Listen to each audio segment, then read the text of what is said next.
그래서 오늘 저는 이 기도에 대한 이야기를 가지고 함께 말씀을 여러분들과 함께 나누려고 합니다. 누가복음 18장 1절부터 8절에 보면 이제 이 비유의 시작이 어떻게 나오는가 하면, 여기 보면 항상 기도하고 낙심하지 말아야 될 것을 예수께서 비유로 말씀하여 이르시되 하면서 이 이야기가 시작되어집니다. 그러니까 이 비유의 내용은 어떤 내용이다? 연역적으로 쓰고 있죠. 주제가 딱 나오죠. 이 비유를 듣고 난 다음에 우리는 어떤 생각을 해야 된다? 항상 기도하고 낙심하지 말아야 될 것, 이걸 교훈으로 마음에 받아야 됩니다. 근데 이 교훈은 어떤 배경 속에서 주어진 말씀인가 하면, 다시 말해서 언제 우리가 항상 기도하고 낙심하지 말아야 되는가 하면, 우리는 매일 매순간 이런 믿음의 삶을 살아가야 되지만 특별히 언제 더 그러한 믿음을 가지고 살아야 되는가?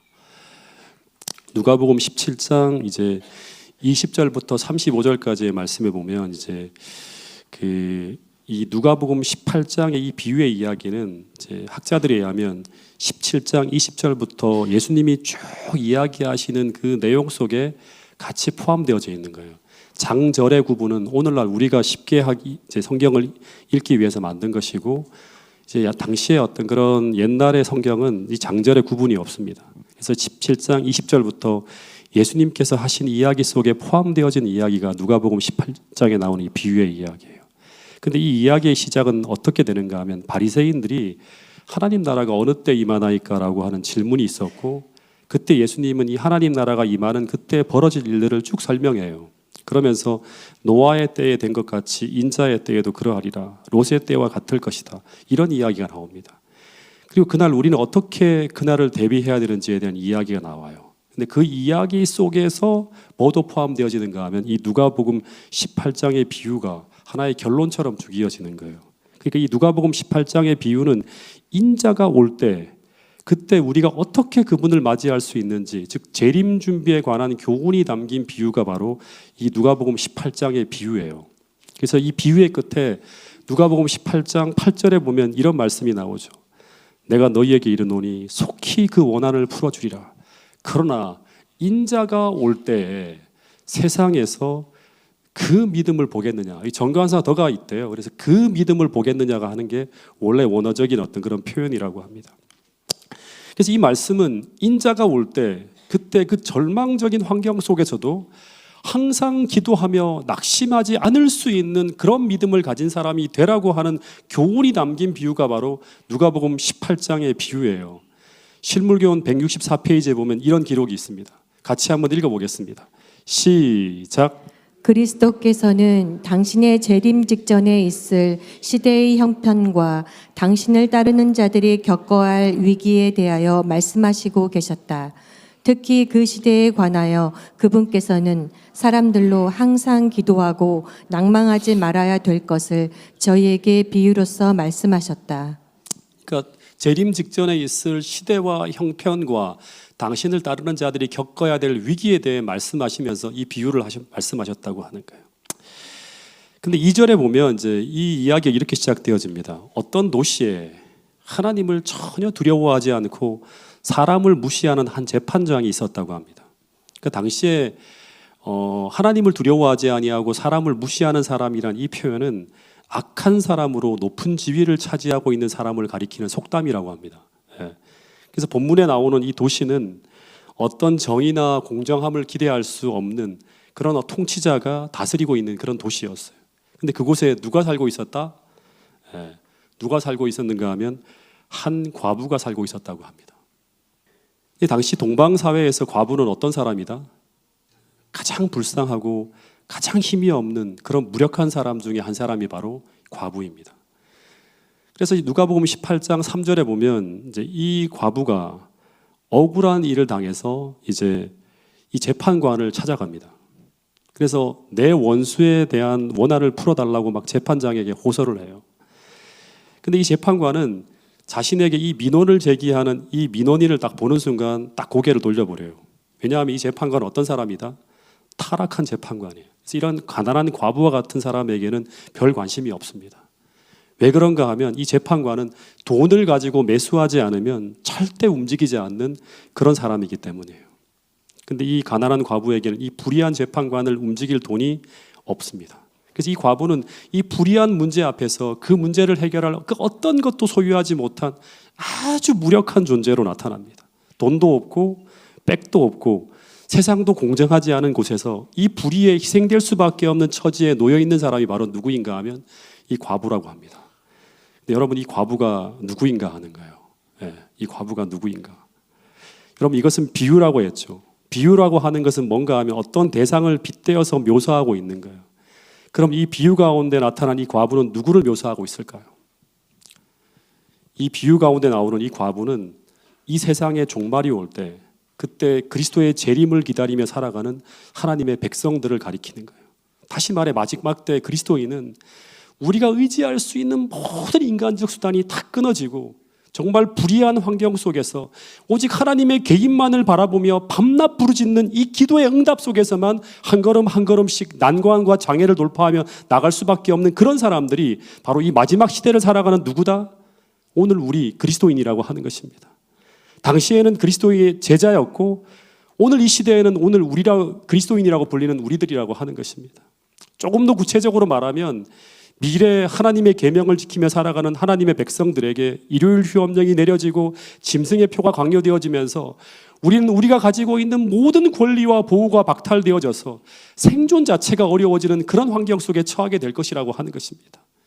그래서 주님은 이 비유를 통해서 오늘 우리에게 말씀하시기를 머지않아 너희는 그런 과부처럼 그 어떤 세상의 도움도 받지 못하는 그런 무력한 존재로 살아가게 될 텐데 그때 우리가 정말 하늘을 향해 기도하며 그 모든 필요한 도움을 얻어내며 살아갈 수 있는 그 믿음이 오늘 우리에게 갖추어져 있는지를 지금 점검해 보라고 말씀하고 있는 것입니다.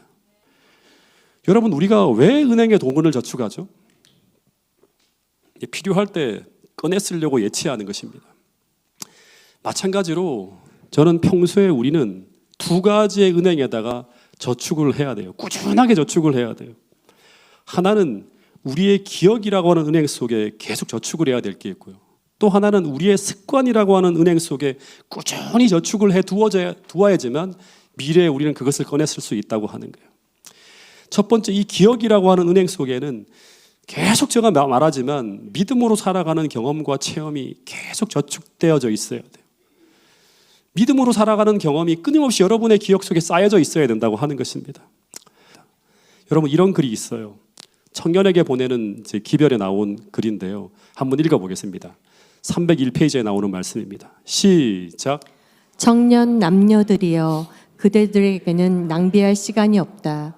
품성이라는 건물에 쓸 단단한 제목을 구하기 위해 백방으로 노력하라. 그러니까 이 마지막 시대를 살아가는 청년들에게 이제 보내는 메시지인데요. 여기 보면 우리에게 낭비할 시간이 없다고 하면서 이 모든 시간을 투자해서 뭐를 준비하라? 이 품성이라고 하는 건물을 건축하기 위하여 쓸 무슨 재료? 견고한 목재를 계속 우리가 모아야 된다고 하는 거예요. 또 그분을 알기 위하여라고 하는 엘렌 화이트 쓴 글 117페이지에 보면 품성의 건축을 위하여 견고한 목재를 갖고 와야 한다.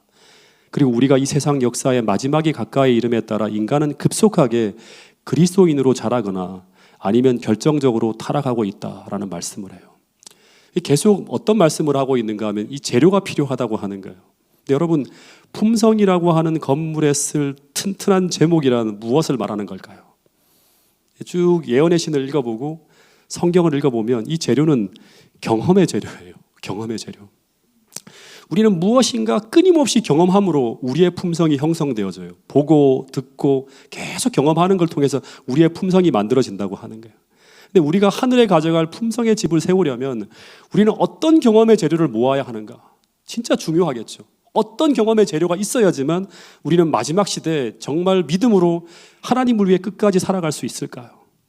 제일 중요한 것은 하나님을 경험하고 체험하는 경험의 재료들이 필요해요. 이 경험의 재료들은 믿음으로 살아가면서 하나님의 구원을 경험함으로 얻어지는 것, 하나님의 말씀에 순종함으로 성령의 능력을 체험함으로 얻어지는 경험의 재료들, 선교적인 삶, 이타적인 삶, 사랑을 실천하는 삶을 통해 얻게 되는 하나님의 임재의 경험들, 이런 경험들이 바로 하나님께서 우리의 신앙의 집, 품성의 집을 세울 때 사용하시는 재료들이라고 하는 사실을 잊지 않게 되기를 간절히 바라겠습니다. 여러분, 제가 지난번 실물 교훈을 통해서 그 열처녀의 비유에 나오는 그 등잔에 기름을 채우는 것이 무엇이라고 했죠?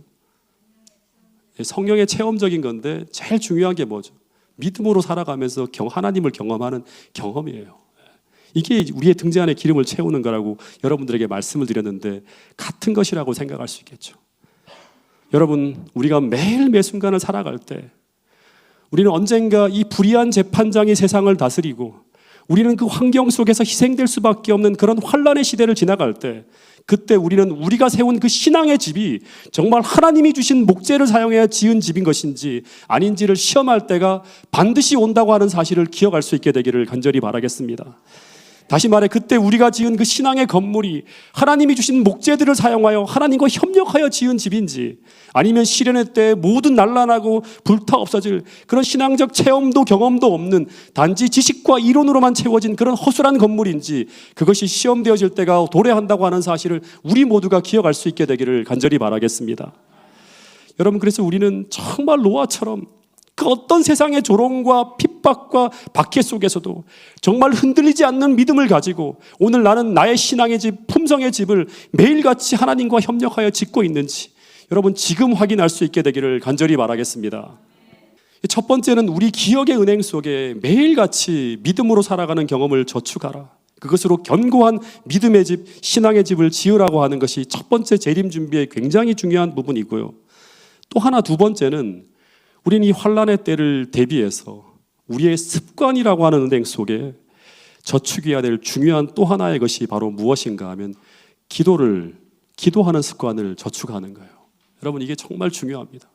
그 기도하는 습관이 놓여져 있는 사람과 이런 습관이 없는 사람은, 다시 말해서 충동적으로 필요할 때만 기도하는 사람은 어떤 일이 벌어지는가 하면 시련의 때 어떤 일이 벌어지는가 하면 하늘과 땅이 다른 것처럼 완전히 다른 경험을 통해 전혀 다른 길을 걸어가는 사람으로 구별되어질 것이라고 하는 것을 우리는 기억해야 됩니다. 여러분, 비상시에 정말 절박한 순간에 우리는 우리가 평소 유지해 오던 그 습관을 가지고 그 난관을 돌파해 나가게 된다고 하는 사실을 기억할 수 있게 되기를 간절히 바라겠습니다. 제가 오래전에 서점에 갔다가 구입한 중에 제가 하나 구입한 책이 뭐냐 그러면 나는 습관을 조금 바꾸기로 했다고 하는 책을 구입했어요. 근데 이 책의 내용을 읽어보면 이런 내용이 나와요. 습관이라고 하는 것은 어떤 것인가 하면 생각하지 않고 하는 행동이래요. 네. 다시 말해, 어떤 상태에서 어떤 행위를 할지 말지를 고민하거나 생각하지 않고 행하게 되는 것이 바로 뭔가 하면 습관이라고 하는 것입니다. 그러니까 결심을 하지 않고도 행할 수 있는 행동을 습관이라고 해요. 숨을 쉴 때 여러분 숨 쉬어야지 하고 생각하고 결심하고 숨을 쉬나요? 세수할 때 세수를 해야지 뭐 이렇게 막 진짜 굳은 결심을 하고 하지 않죠. 차를 탈 때 안전벨트를 하는 것, 이게 전부 다 의지적 결단이 필요한 게 아니에요. 언제나 내가 해오던 습관이에요. 그대로 하는 거예요. 그래서 어떤 절박한 상황이나 정말 중대한 위기가 닥쳐올 때 그때 우리는 어떻게 이제 이 기도로 우리가 대처하고 믿음으로 대처하는 일이 이게 나의 삶 속에 계속 반복적으로 경험하는 가운데 이것이 습관이 되어 있다면 우리는 정말 위기의 순간에도 어떻게 할 수 있다? 기도할 수 있고 믿음을 발휘할 수 있다고 하는 것입니다. 여러분, 그것을 정말 정확하게 보여주고 있는 하나의 실례가 나오는데 다니엘서 6장에 보면 이 다니엘이 기도하는 내용이 나오죠. 그 다니엘서 6장은 하나님께 경배하며 기도하면 누구든지 죽이겠다고 하는 조서가 발표되어지면서 이 다니엘은 대환란 속으로 들어갑니다. 신앙적 환란 속으로 들어가야 돼요. 근데 그때 다니엘서 6장 10절에 보면 그때 다니엘은 그 순간에도 어떻게 한다? 창문을 열고 하루 3번씩 무릎을 꿇고 기도했다고 합니다. 즉 다니엘은 그 순간에도 낭망하지 않고 항상 기도하면서 그 환경을 돌파해 나갑니다. 근데 어떻게 그 순간에 낭망하지 않고 기도할 수 있었는가? 본문에 보면 진짜 중요한 한 단어가 나오죠. 전에 행하던 대로라고 하는 말이 나와요. 전에 행하던 대로. 이 말은 다니엘은 그 위기의 순간 늘 그가 전에 하던 대로 그 습관대로 기도했다고 하는 거예요. 다시 말해 그가 그 엄청난 위기의 때 그가 평소 훈련된 그 기도의 습관을 가지고 그는 하나님을 찾았다고 하는 기록이 바로 다니엘서 6장 10절에 나오는 이 이야기입니다. 여러분 마지막 때 그 결정적인 순간에 우리의 행동이 갑자기 변할 것이라고 착각하지 마시기 바랍니다. 여러분 우리는 오늘 내가 가지고 있는 평소의 습관대로 우리는 마지막 때에도 그렇게 살아가게 될 것이라고 하는 사실을 기억해야 돼요. 그래서 오늘 내게 어떤 습관이 만들어지고 있고 어떤 습관으로 길들여지고 있고 어떤 습관이 내 안에 세워져 가고 있는가 하는 것은 정말 중요한 사실이라고 하는 사실을 우리 모두가 기억할 수 있게 되기를 간절히 바라겠습니다. 아침에 눈을 뜨면 무엇을 하는지, 자기 전에는 어떻게 하는지, 매 순간 틈나는 대로 우리는 무엇에 몰두하는 습관이 있는지 오늘 나의 습관을 점검할 필요가 있다는 사실을 모든 성도들이 기억할 수 있게 되기를 간절히 바라겠습니다. 이것이 바로 재림 준비라고 하는 거예요. 여러분 누가복음 22장 39절 40절에도 보면 예수님께서 그 겟세마네 동산에서 정말 낭망하고 좌절할 수밖에 없는 그 십자가를 앞에 둔 상황에서 예수님께서 고민하고 떨고만 있는 것이 아니라 어떻게 하셨다? 예수께서 나가사 습관을 쫓아 평소 하던 습관대로 어디로 가셨는가 하면 어디로 가셨다? 감람산으로 기도하러 가셨다고 하는 것입니다. 또 다른 역본에 보면 예수께서 평소 과거 늘 하시던 대로 감람산으로 가셔서 기도하셨다고 하는 그런 기록이 있습니다.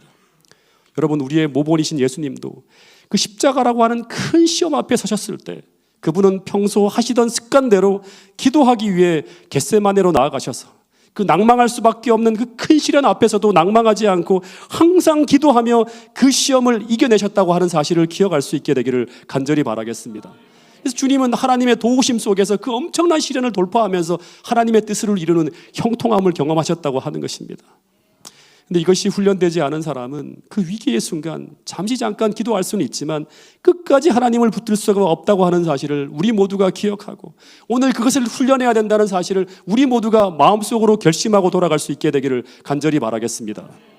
여러분 신앙에는 절대 로또처럼 우연이라고 하는 게 없어요. 또다시 말하지만 오늘 여러분이 평소에 생활하는 그 삶의 모습을 가지고 우리는 언제 선다? 그 결정적인 인생의 순간에 서게 된다고 하는 것입니다. 여러분 그래서 오늘이라고 하는 이 시간에 기회가 주어지고 있고 교훈이 말씀을 통해 내게 들려올 때 여러분 꼭 이 말씀을 여러분의 삶에 적용하며 여러분의 삶을 기도하는 삶으로 변화시키게 되는 그 계기가 오늘 이 안식일에 일어날 수 있게 되기를 간절히 바라겠습니다. 내일이 아니라 오늘 그 변화를 시작하셔야 됩니다. 여러분 그래서 혹시 이 시간 내 힘으로는 도저히 해결할 수 없는 그런 인생의 문제 앞에 서신 분이 혹 있을 것이라는 생각이 듭니다. 그러면 이 과부의 모습은 바로 인자가 올 때 예수님이 세상에서 찾는 그 믿음을 배울 기회임을 잊지 마시고 기도하며 이 문제를 비유에 나오는 과부처럼 하나님 앞에 가져나가서 해결하는 그 놀라운 축복을 경험하게 될 수 있기를 간절히 바라겠습니다. 제가 지금 설교한 내용들이 다 대쟁투 학원 622페이지에 다 이렇게 나와 있는 것입니다. 제가 먼저 한번 읽어보겠습니다. 우리 앞에 있는 고난과 고통의 시기는 우리에게 피로와 지연과 주림에 견딜 수 있는 믿음, 곧 격렬하게 시련을 받을지라도 쇠약해지지 아니할 믿음이 필요하다. 그때를 위하여 준비할 수 있는 은혜의 시기가 모든 사람에게 주어져 있다. 하나님과 기도로 신음하는 것이 무엇임을 깨닫고 있는 자들이 얼마나 적은가. 하나님과 기도로 신음하는 것이 무엇인지 진짜 이렇게 경험으로 알고 있는 사람들이 얼마나 적은가. 모든 힘이 다할 때까지 강렬한 열망을 가지고 온 심령을 다 기울여 하나님을 찾는 자들이 얼마나 적은가. 이 비유를 통해 우리가 꼭 결심하고 돌아가야 될 부분이 바로 이 부분인 거예요. 여러분 우리가 경험해야 될 기도는 바로 이런 기도라고 하는 것입니다. 말로 표현할 수 없는 절망의 물결이 간구하는 자들 위에 몰려올 때 확고한 믿음으로 하나님의 약속을 굳게 붙잡는 자들이 어찌 그리 적은가. 여러분 그 다음에 얘기는 더 우리에게 정말 많은 어떤 도전을 주는 말씀이에요. 이 말씀을 같이 한번 읽어보겠습니다. 시작. 오늘날 믿음을 조금밖에 활용하지 않는 자들은 사단의 기만적 권세와 양심을 억압하는 법령에 굴복될 위험이 가장 크다. 비록 그들이 그 시련을 견디어낼지라도 그들은 환난의 때에 더욱 심한 난관과 고통 속에 빠지게 될 것이다. 왜냐하면 그들은 평소에 하나님을 신뢰하는 습관을 기르지 아니하였기 때문이다. 그들은 그들이 등한히한 믿음의 교훈을 무서운 절망 가운데서 배우지 않으면 안 될 것이다. 우리는 오늘날 주님의 약속을 실증함으로써 하나님과 친숙해져야 한다. 천사들은 열렬하고 진실한 모든 기도를 기록한다. 그러니까 여기 보면 우리는 오늘날 주님의 약속을 어떻게 함으로? 실증함으로써 하나님과 친숙해져야 된다고 하는 거예요. 여러분, 기도로 이 약속이 실제로 증명하는 이 경험이 오늘 우리 삶에 계속 들어와야 돼요. 하나님과 친숙해져야 되는 거예요. 이 경험이 계속 우리의 기억의 은행 속에 쌓여져 가야 된다고 하는 것입니다. 맞아. 계속 이런 경험이 있었지. 이게 바로 우리가 마지막 때 하나님 앞에 서게 만드는 정말 중요한 부분이라고 하는 사실입니다.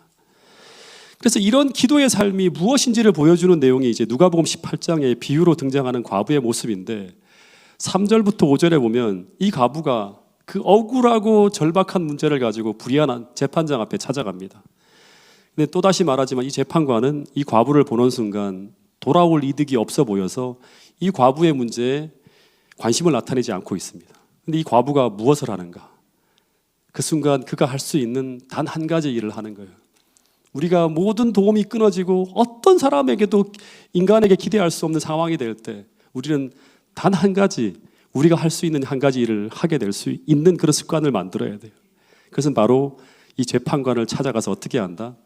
계속 부르짖으면서 이 재판관은 어떻게 했어요? 번거롭게 만들었다고 합니다.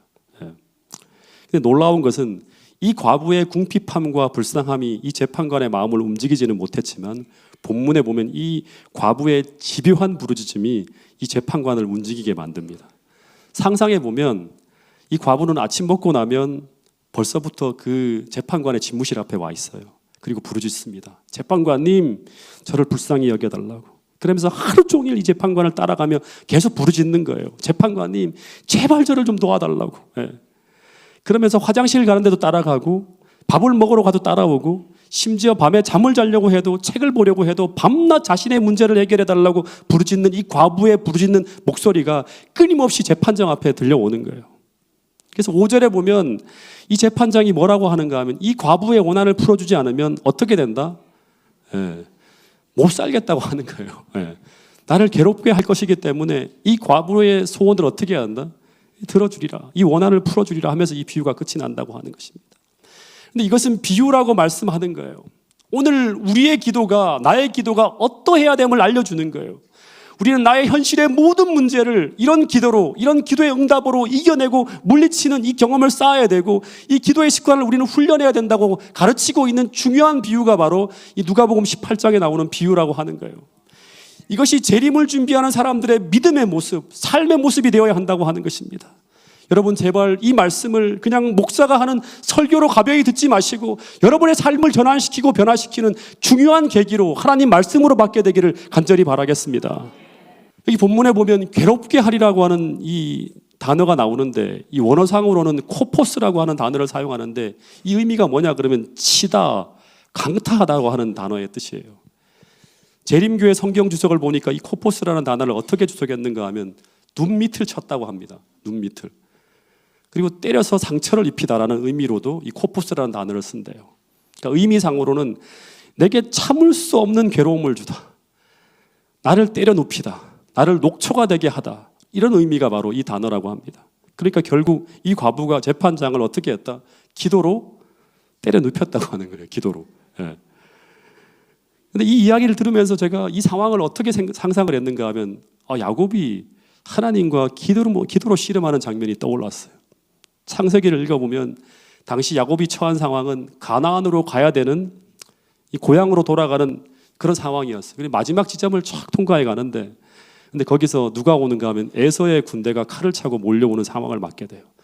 근데 그때 이 야곱이 이 에서의 공격에 어떤 방어도 할 수 없는 전적으로 무력한 처지에 있었어요. 마치 불의한 세상에서 모든 것을 잃어버릴 수밖에 없는 상황에 처해 있는 과부처럼 그런 에서의 군대를 맞아 싸울 수 있는 아무런 준비가 없어요. 도구가 없어요. 근데 당시 야곱이 어떻게 그 문제를 해결하는가 하면 도저히 가나안을 향해 전진할 수 없는 그 상황에서 그가 할 수 있는 것은 오직 하나, 그 약복강 나루터에서 기도하는 것입니다.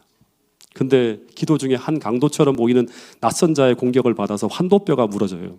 근데 그때 이 야곱이 이 존재가 하늘로부터 온 천사임을 깨닫고 그 천사를 붙들고 어떤 기도를 하는가 하면 그 순간에도 낭망할 수밖에 없고 기도를 놓을 수밖에 없는 상황에도 천사인 줄 아는데 하늘로부터 온 존재인 줄 아는데 나를 치는 거예요. 내 기도 응답하지 않고. 그때도 어떤 기도를 해요? 만약 당신이 내게 축복하지 아니면 가게 하지 않겠다면서 다리를 붙드는 거예요. 이 기도로 마침내 그는 그 천사의 은총과 축복을 받아내면서 그 이름이 어떻게 바뀌죠? 야곱에서 이스라엘로 바뀌어요. 근데 이스라엘이라는 이름은 어떤 말이다? 하나님과 더불어 싸워서 이겼다고 하는 거예요. 이 모습이 바로 재판장을 향해서 부르짖음으로 이겨낸 과부의 모습과 같은 모습이에요. 이 야곱의 이 경험은 마지막 때 재림교회의 모든 성도들이 경험해야 될 그 경험을 하나의 표상으로 보여주는 거예요. 여러분, 주님은 성경 곳곳에서 항상 기도하고 어떤 상황에서도 낙심하지 말고 하나님의 은총과 도움과 축복을 받아낼 수 있다고 하는 이 확신을 가지고 기도를 통해서 그 모든 하늘의 축복을 받아내는 경험을 하라고 말씀하고 있는 것입니다. 근데 왜 그렇게 해야 되는가? 누가복음 18장 비유의 결론은 이렇게 끝이 나요. 이게 얼마나 감동적인 말씀인지 몰라요. 같이 한번 읽어보겠습니다. 누가복음 18장 6절부터 8절에 있는 말씀이에요. 시작. 주께서 또 이르시되 불의한 재판장이 말한 것을 들으라. 하물며 하나님께서 그 밤낮 부르짖는 택하신 자들의 원한을 풀어주지 아니하시겠느냐. 그들에게 오래 참으시겠느냐. 내가 너희에게 이르노니 속히 그 원한을 풀어주시리라. 그러나 인자가 올 때에 세상에서 믿음을 보겠느냐 하시니라. 여기 보니까 불의한 재판관과 하나님이 대조되어 소개되고 있죠. 그토록 불의하고 너희들에게 관심이 없는 그 악한 재판관이라 할지라도 그 과부의 간절하고 집요한 강청에 응답할 수밖에 없는데 하물며요. 하물며. 이게 중요한 거예요. 너희를 너무나 사랑하시는 그 하나님께서 그 밤낮 부르짖는 그 기도에 그 억울함을 호소하는 그 간청에 너희들을 사랑하시는 그 하나님이 어떻게 안 들어줄 수 있다고 생각할 수 있겠는가 하는 거예요. 다시 말해서 하나님은 반드시 우리의 기도에 응답하신다고 하는 것입니다. 그것을 믿고 어떤 상황에도 항상 기도하며 낙심하지 말라고 말씀하고 있는 것이 바로 누가복음 18장에 나오는 비유라고 하는 사실입니다. 절대 우리 하나님은 오래 참으시지 않고 속히 그 원한을 풀어주실 수 있다고 약속하고 있는 것입니다. 근데 문제는 뭔가? 이런 믿음을 가지고 그 어떤 상황 속에서도 멈추지 않는 기도로 주님 앞에 나갈 수 있는 그런 믿음을 가진 자가 주님이 이 땅에 오실 때 세상에 있겠는가 하는 거예요. 참으로 드물다고 하는 거죠. 모든 사람들이 다 벌어지는 세상의 어두운 형편을 보면서 기도하기를 멈추고 믿음을 잃어버리는 그런 상황이 도래할 것이라고 하는 것입니다. 그렇기 때문에 지금 우리는 우리 경험의 기억의 은행 속에 계속 담아야 돼요. 사소한 작은 일이라도 끝없이 주님을 체험하고 하나님의 임재를 경험하는 그 삶을 계속 훈련해야 된다고 하는 것입니다.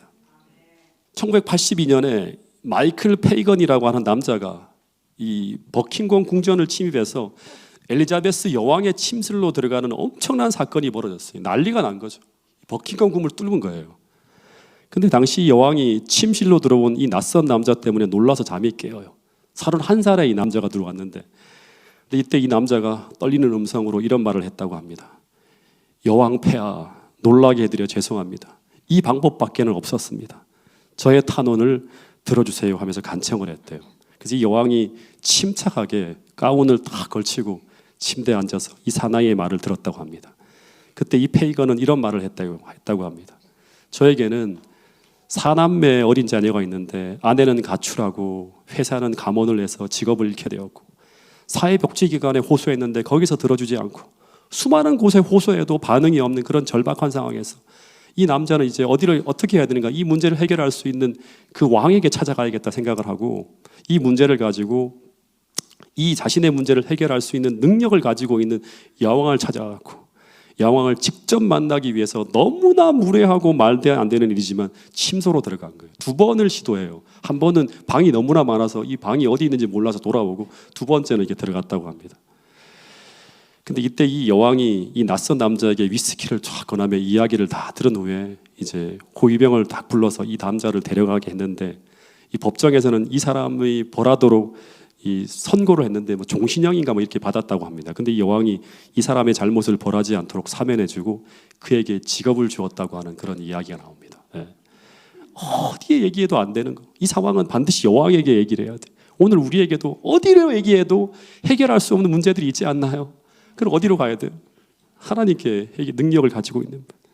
여러분, 우리 하나님은 당신의 그 은밀한 처소로, 가장 은밀한 밀실인 그 하늘 성소 속으로 기도하며 믿음으로 침노에 들어오기를 소망하고 있다고 하는 사실을 기억할 수 있게 되기를 간절히 바라겠습니다.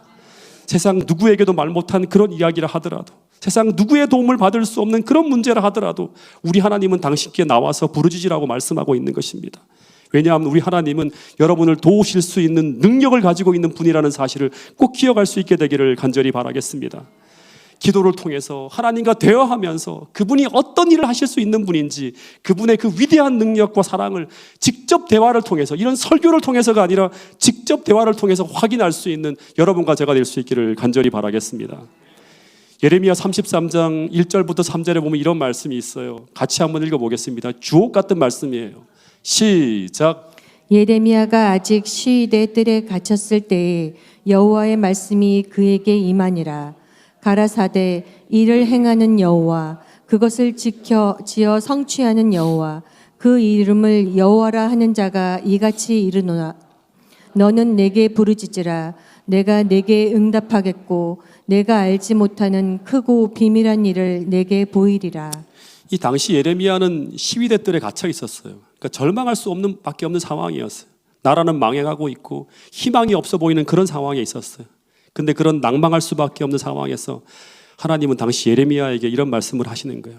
예레미야야, 일을 행하는 이는 누구다? 너가 아니라 나야. 그러니까 여호와 하나님이라고 하는 거예요.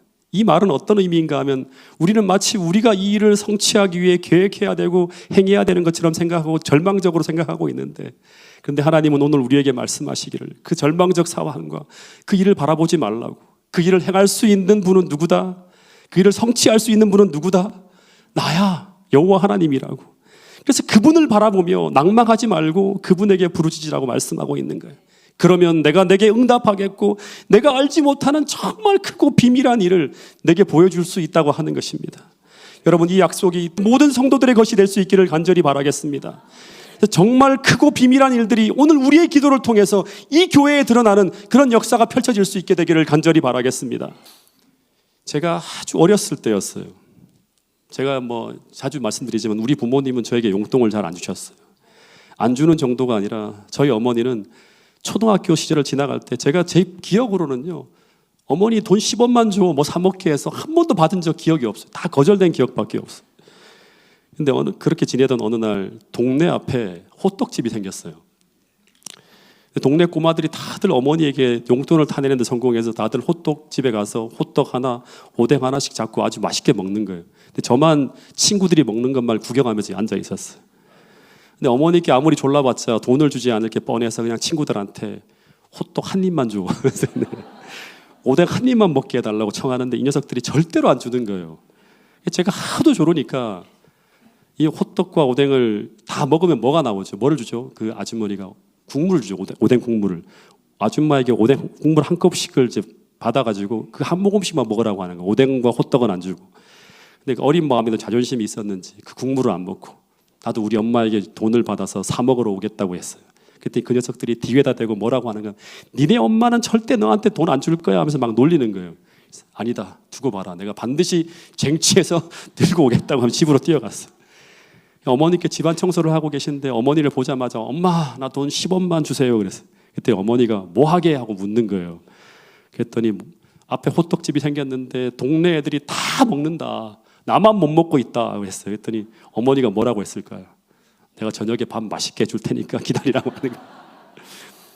제가 뭐라고 했는가 하면 밥 안 먹어 하면서 난 호떡 먹고 싶다고 하면서 계속 10원만 하고 졸랐어요. 근데 우리 어머니는 불의한 재판관과 똑같았어요. 이 딱한 소년의 그 절박한 소원에 호떡 하나, 오뎅 하나 먹고 싶어하는 그 소원을 전혀 동정을 나타내지 않고 쳐다보지도 않는 거예요. 그래서 제가 포기하고 나가려고 하니까 친구들에게 말한 것이 있어 자존심 때문에 포기하고 나갈 수가 없는 거예요. 그래서 그 추운 겨울날 차가운 그 마루가 있거든요. 보면 그 마룻바닥에 들어 누웠어요. 그래서 계속 오뎅, 호떡 하면서 마치 산기도 하듯이 우리 그리스도인들이 차가운 바닥에 댕굴댕굴 디굴면서 오뎅, 호떡 사 먹게 10번만 달라고 막 노래를 부르는 거예요. 근데 우리 어머니는 마치 나의 부르짖음을 듣기 않겠다는 듯이 방문을 탁 닫으시고 라디오를 틀고 빨래를 막 계시는 거예요. 이렇게 포기할 수 없어서 마당에서 계속 누워 졸랐어요. 근데 시간은 지나가고 겨울이었는데요. 해가 이렇게 뛰어 넘어가는데 마룻바닥이 싸늘해지기 시작하는 거예요. 누워 있을 수가 없어요. 너무 추워하고. 조금 더 지나가면 호떡집도 파장할 것 같아요. 너무 안타까운 거예요. 그런데 방문이 쑥 열리면서 마루에 노란 백열등이 있었거든요. 이게 탁 켜지는 거예요. 우리 어머니가 탁 나오는데 이제 우리 어머니가 나오면 매를 들고 나오는 게 뻔해요. 이걸 진압하기 위해서. 근데 갑자기 어머니 얼굴이 환해지는 거예요. 너 호떡이 뭐가 좋다고 하루 종일 엄마를 귀찮게 하냐고 그래요. 호떡이 엄마보다 더 좋아. 그러니까 제가 뭐라고 했을까요? 지금은 엄마보다 더 좋아. 그랬어요. 그때 어머니가 피식 웃으시더니 얼른 호떡집 문 닫기 전에 뛰어가자고 하시면서 어머니가 제 손을 잡고 호떡집에 가는 거예요. 근데 어머니는 이미 제가 졸을 때부터 나랑 같이 호떡집에 가려고 준비하고 계셨다고 하는 거예요. 집안일을 개고 빨래를 개고 하면 이미 마음이 정해져 있었어요. 그래서 제가 호떡집에서 맛있게 막 호떡 먹고 막 오뎅 먹고 하는 걸 보면서 머리를 막 쓰다듬으면서 그렇게 맛있냐 하면서 흐뭇하게 웃으시는 거예요. 여러분, 우리가 기도하는 것은 아무런 인격이 없는 우상을 향해 기도하는 게 아니에요. 우리를 정말 사랑하시고 우리에게 가장 좋은 걸 주시려고 우리를 행복하게 하시려고 결심하시고 준비하신 그 하나님께 기도하는 거라고 하는 거예요. 여러분, 이 모든 이야기가 다 기도의 전체 내용이에요. 누가복음 11장에 보면 주기도문이 나오죠. 주기도문의 1절부터 4절까지는 기도 속에 포함되어야 될 내용이 나온 것이고 기도하는 자세와 태도는 5절부터 13절까지 나오는데 그 이야기의 결론은 누가복음 18장 결론하고 똑같아요.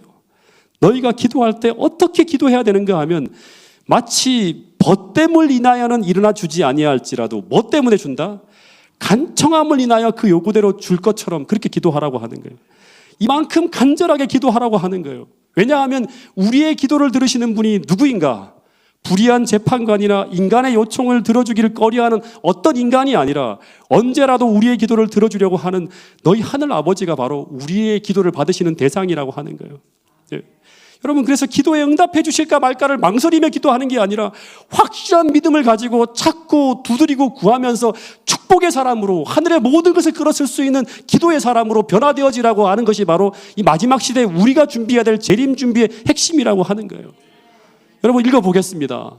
누가복음 11장 9절부터 13절 말씀이에요. 우리가 잘 아는 말씀이지만 이 모든 설교를 들으면서 한번 생각하면서 한번 읽어보겠습니다. 시작. 내가 또 너희에게 이르노니 구하라 그러면 너희에게 주실 것이요 찾으라 그러면 찾을 것이요 문을 두드리라 그러면 너희에게 열릴 것이니 구하는 이마다 받을 것이요 찾는 이가 찾을 것이요 두드리는 이에게 열릴 것이니라. 너희 중에 아비 된 자 누가 아들이 생선을 달라 하면 생선 대신에 뱀을 주며 알을 달라 하면 정갈을 주겠느냐. 너희가 악할지라도 좋은 것을 자식에게 줄 알거든 하물며 너희 천부께서 구하는 자에게 성령을 주시지 않겠느냐 하시니라. 여러분, 여기 보면 계속 나오는 게 뭐냐 하면 구하는 이마다, 다른 이가 아닌 구하는 이마다 받고 찾고 열린다고 하는 거예요. 구하지 않으면 아무것도 기대할 수가 없어요. 여러분, 예수님은 아주 극단적이고 섬뜩할 정도로 이 혐오스러운 뱀과 전갈에까지 끌어가면서 말씀하려고 하는 메시지가 무엇인가 하면 아버지가 아들이 좋은 것을 달라 하는데 어느 누가 어떤 아버지가 뱀을 주고 전갈을 줄 부모가 있겠는가 하는 거예요. 하나님께서 우리의 기도에 가장 좋은 것으로 응답하지 않는다고 하는 것은 결코 있을 수 없는 일이라고 하는 걸 계속 강조하고 있는 것입니다. 그런데 그럼에도 불구하고 우리가 구해야 될 것들, 인생의 문제가 너무나 많이 있음에도 불구하고 고민만 하고 치열하게 기도하지 않는 삶을 살고 있다면 이것은 바보가 아니겠는가, 그런 얘기를 하고 있는 것입니다. 여러분, 마지막 말씀이에요. 자, 진정한 기도는 같이 한번 읽어보겠습니다. 시작. 진정한 기도는 하나도 허지로 돌아가지 않는다. 하나님께서는 거룩한 찬양대의 우렁찬 찬미소리 중에서도 가장 연약한 인간의 부르짖는 소리를 들으신다. 심령의 소원은 거리의 소음과 군중의 소요를 벗어나 하늘 조정에 상달된다. 우리는 하나님께 기도하는 것이므로 우리의 기도는 들어주시는 바 된다. 진정한 기도는 단 하나도 허지로 돌아가지 않는다고 합니다. 여러분, 다시 한번 여러분 앞에 간절히 호소합니다. 우리 모두 재림을 준비하는 우리가 준비해야 될 제일 중요한 게 무엇인가 하면 기도하는 신앙인으로 다시 태어나는 거예요. 정말 하나님을 경험하며 우리의 기도가 응답되어진다고 하는 것을 매일 매순간 경험하며 하나님 앞에 한 걸음 한 걸음 나가면서 주님이 오실 그날을 준비할 수 있는 신앙인으로 거듭나는 것이 이 재림 준비의 가장 핵심이라고 하는 것을 우리 모두가 기억할 수 있게 되기를 간절히 바라겠습니다. 어떤 낭망이 되는 순간에도 항상 기도하고 낭망하지 않는 그 믿음을 소유하기 위해서 그 믿음을 훈련하고 기도하는 습관을 훈련함으로 말미암아 그리스도인으로 누려야 할 최고의 권세와 힘과 축복을 누리며 사는 모든 성도들이 될 수 있기를 간절히 바라면서 오늘 말씀을 줄이도록 하겠습니다.